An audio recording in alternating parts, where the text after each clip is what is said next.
Sobat Jenius, apa kabar semuanya? Bersama Kak Eka di sini, Kakak akan menemani kalian untuk belajar bahasa Indonesia kelas 9 SMP. Oke sahabat, ada beberapa bab di kelas 9 yang akan kita bahas, tapi kali ini kita akan membahas tentang unsur intrinsik cerpen.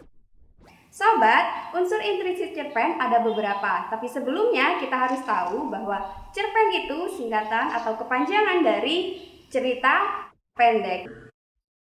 Genius Online, Bahasa Indonesia kelas 9. Ada beberapa unsur pembangun dalam cerpen, yakni unsur intrinsik dan juga ekstrinsik. Unsur intrinsik adalah unsur pembangun dari dalam, sedangkan unsur ekstrinsik adalah unsur pembangun dari luar. Beberapa unsur intrinsik yakni 1. Tema, 2.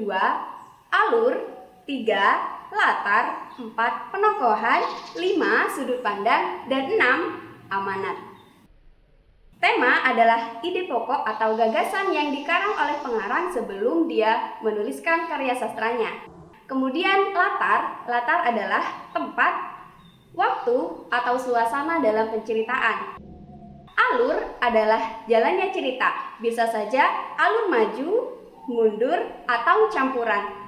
Tapi dalam cerpen biasanya alur hanya satu, yakni alur maju atau alur mundur. Kemudian ada sudut pandang. Sudut pandang ada beberapa. Yang pertama, sudut pandang orang pertama pelaku utama, sudut pandang orang pertama pelaku sampingan, sudut pandang orang ketiga serba tahu, sudut pandang orang ketiga pengamat. Yang terakhir adalah amanat atau pesan yang akan disampaikan oleh pengarang dalam karya sastra yang ia buat. Akan tetapi sahabat, yang perlu kalian ketahui ada beberapa tahapan alur selain apa yang saya sampaikan tadi. Yang pertama, ada tahap perkenalan, kemudian ada tahap munculnya konflik, dan ada peningkatan konflik, ada klimaks, ada penurunan konflik, dan tahap penyelesaian. Sobat Jenius, selain unsur intrinsik yang sudah saya sebutkan tadi, ada unsur pembangun lain yakni ekstrinsik atau unsur pembangun dari luar. Apa saja itu? Ada bahasa, ada latar belakang pengarang, dan juga ada nilai-nilai yang terkandung dalam karya sastra.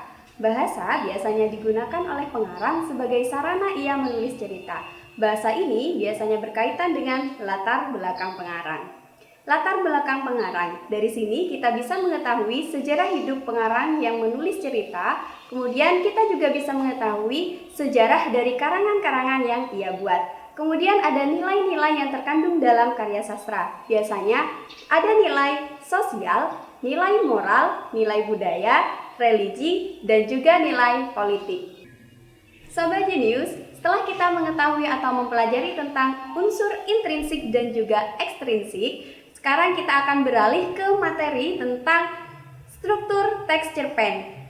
Jadi struktur dalam penulisan cerpen ini ada 3 bagian, yakni orientasi, ada komplikasi, dan juga ada resolusi. Berikut penjabaran mengenai 3 struktur tersebut. Orientasi adalah tahap pertama dalam penulisan cerpen atau suatu karya sastra. Tahap ini biasanya ditandai dengan pengenalan peristiwa, pengenalan tokoh, pengenalan latar, dan sebagainya. Biasanya selalu berada di awal paragraf. Kemudian ada tahap komplikasi. Tahap komplikasi adalah struktur yang memuat masalah atau konflik yang terdapat dalam cerita. Dan terakhir ada resolusi. Resolusi ini adalah bagian pemecahan dari suatu permasalahan yang terdapat dalam cerita tersebut. Sesi pertanyaan. Soal yang pertama, silakan Sobat Jenius untuk mendengarkan dengan cara seksama. Jika kamu aku tunjuk sebagai ketua kelompok kita, apa yang akan kamu lakukan dengan kewenangan tersebut? Budi menunduk. Saya sungguh tidak berani memikirkan hal tersebut, katanya. Pertanyaannya, karakter Budi yang sesuai dengan pernyataan tersebut adalah A. Pemberani, B. Pintar, C. Penakut, atau D. Jujur. Nah, dari pilihan tersebut, manakah yang paling tepat menurut Sobat Jenius semuanya?